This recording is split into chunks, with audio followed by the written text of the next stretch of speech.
Nilimtaja Mheshimiwa Luhaga Joyson Mpina, Mheshimiwa Dr. Florent Kiombo na Mheshimiwa Ali Mohamed Kasinge wajiandae. Mheshimiwa Mwenyekiti, asante sana kwa nafasi ulionipa.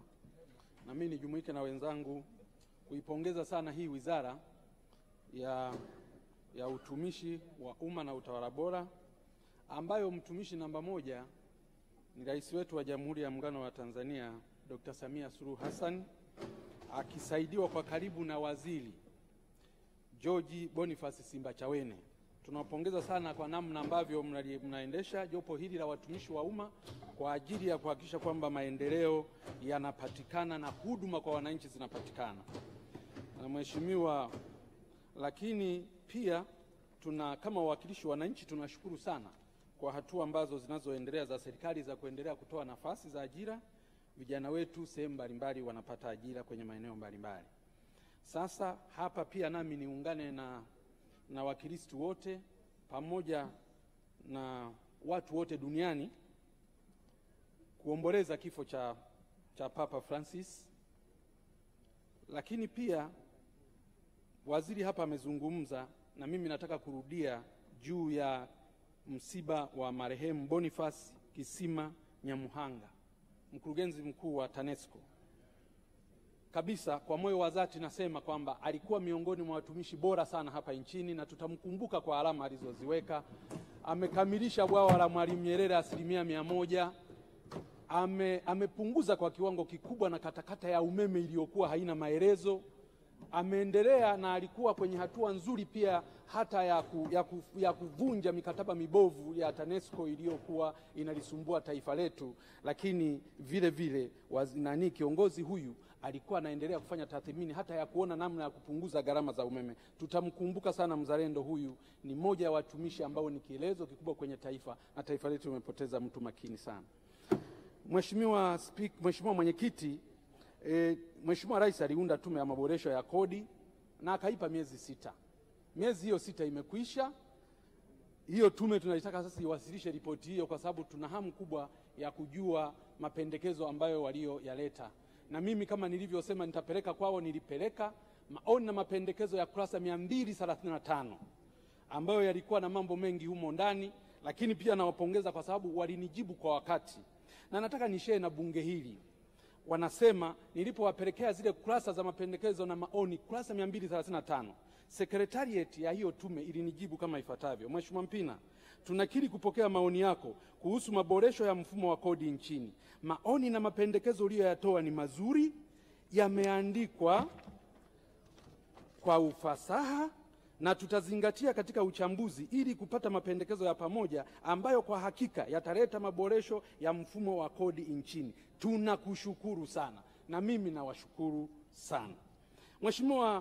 Mheshimiwa Mwenyekiti, jambo lingine nataka kuzungumza hapa ni mihuri ya wenyeviti wetu wa vitongoji. Wenyeviti wetu wa vitongoji waliondolewa mihuri. Sababu za kuondolewa mihuri kwa wenyeviti hawa haina msingi wowote. Wenyeviti wetu wa vitongoji tunaomba mihuri yao warejeshewe. Zilikuwepo sababu zilizokuwa zinatolewa, eti wanauza ardhi, mara wanafanya kile, mara wanafanya kile. Hatujawahi kufanya hivyo. Hata Wizara ya Ardhi, wapo watumishi ambao wanagawa viwanja zaidi ya 2. Hatujawahi kuinyang'anya mamlaka Wizara ya Ardhi kwa sababu kuna baadhi ya mtumishi wa umma amegawa ardhi mara 2. Kwa hiyo wenyeviti wetu wa vitongoji warejeshewe mihuri yao. Waziri wa Utumishi, simamia hilo kikamilifu. Tumeongea, na mimi niongeze sauti kwa wenzangu waliozungumzia mishahara ya wenyeviti wa vitongoji, wenyeviti wa vijiji, wenyeviti wa mitaa na madiwani. Tumezungumza muda mrefu, sitaki kuongea, lakini nilishawishi bunge hili hii ndio bajeti ya mwisho. Tukifika kule mwisho, bajeti ya serikali tuikwamishe mpaka pale mishahara ya hawa viongozi itakapopatikana. Hatuwezi tena kuendelea kukubali tena na maelezo mengine zaidi. Mheshimiwa Mwenyekiti, tunaandaa hii bajeti yetu ya utumishi, na kama tunavyojua kwamba Wizara ya Utumishi na Utawala Bora kwa kweli ndio injini ya utekelezaji wa majukumu yote ya serikali. Ukitaka kufanikiwa unafanikiwa kwenye wizara hii. Ukiamua kuferi unaferi kwenye wizara hii, kwa sababu ndio inayoendesha shughuli zote za serikali. Kwa hiyo tunataka kuona kupitia bajeti hii watumishi wetu wakiwa wanaboreshewa mishahara yao.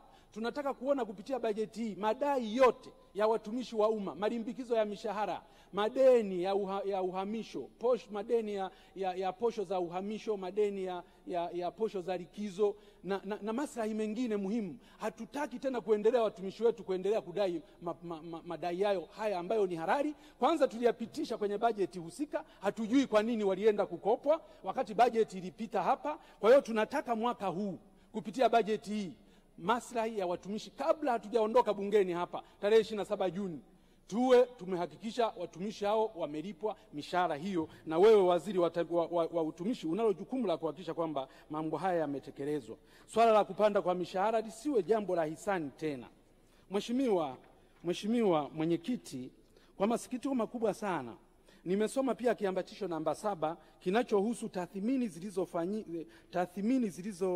taasisi zilizofanywa tathmini za usalama wa mifumo ya TEHAMA, ambako ni mifumo 112 tu ndio ambayo ilifanywa tathmini, lakini nadhani tuna mifumo karibia takriban 800 kama sikosei.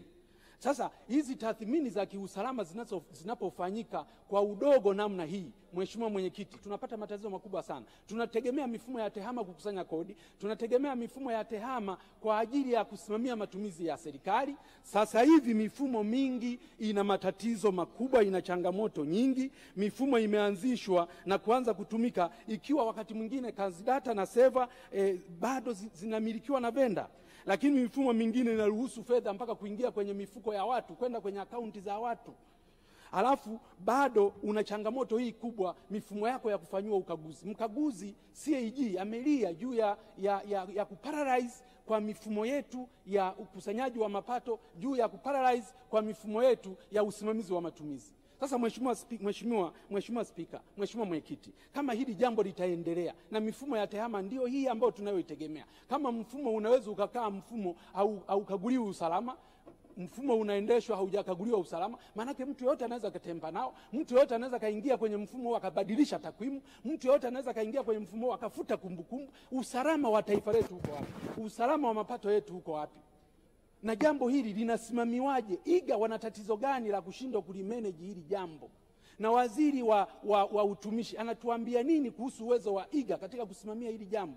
Kwa nini mamlaka zinazovunja sheria sasa hivi taasisi ambazo zinasimamia miongozo zinasimamia miongozo na sheria ya serikali mitandao ni 40% tu? Mheshimiwa Mwenyekiti, changamoto ya muda huu nashindwa hata sijui nitaongeaje sasa. Kuhusu Mheshimiwa, sababu zingine nataka kusema tu kwamba utawala bora wetu uko wapi? Mheshimiwa Waziri Simbachawene, taarifa ya CAG, PPRA, FAU, TAKUKURU zinaendelea kuripoti uwizi wa fedha za umma kwa kiwango kikubwa, lakini kuingia mikataba ya usiri ambayo haina baraka za mwanasheria mkuu wa serikali, ambayo haijabarikiwa na bunge hili, na mikataba hiyo ikaendelea. Alafu tuko na waziri wa utawala bora, tuko na serikali inayosimamia utawala bora. Haya mambo yanawezekanaje?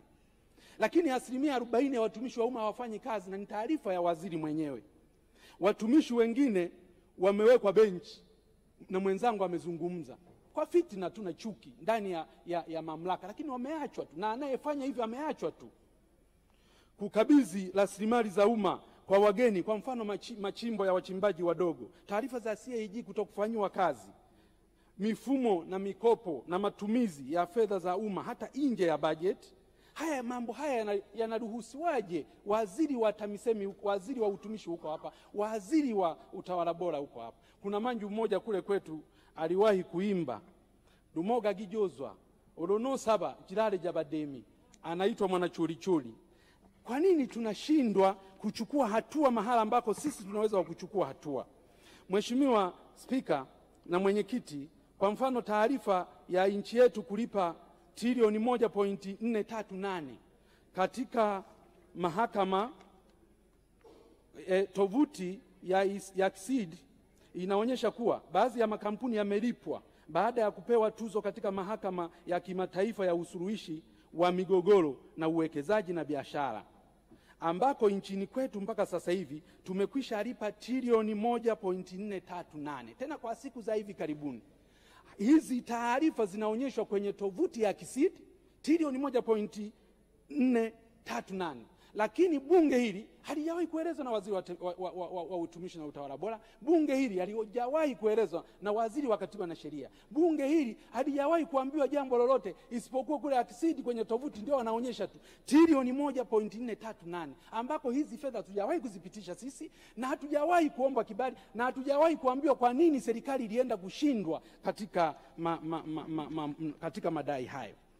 Mheshimiwa Mwenyekiti, jambo lingine mpaka sasa hivi serikalini, kashfa ya wahamiaji haramu kuajiriwa serikalini. Wote tunakumbuka kwamba mkuu wa majeshi ya ulinzi na usalama CDF Jenerali Jacob John Mkunda alitoa taarifa akisema baadhi ya waomba hifadhi hao na wakimbizi au familia zao wameajiriwa serikalini kwa nafasi mbalimbali, na wengine wamepewa teuzi serikalini katika nafasi zenye maamuzi. Nafasi za Watanzania zimechukuliwa na wageni. Kwanza, tuna mfumo gani wa utumishi ambao unaweza kuruhusu mpaka mtu mgeni akaajiriwa? Tuna mfumo gani wa utumishi hapa nchini ambao unaweza ukaruhusu mpaka ukaruhusu mtu ambaye sio raia wa nchi hii akapata uteuzi ndani ya serikali?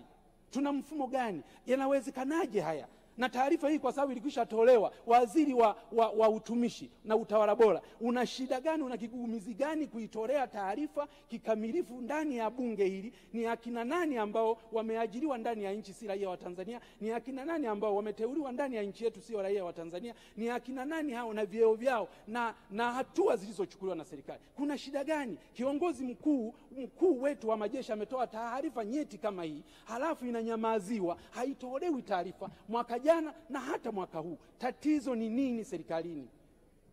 Asante sana Mheshimiwa Mpina.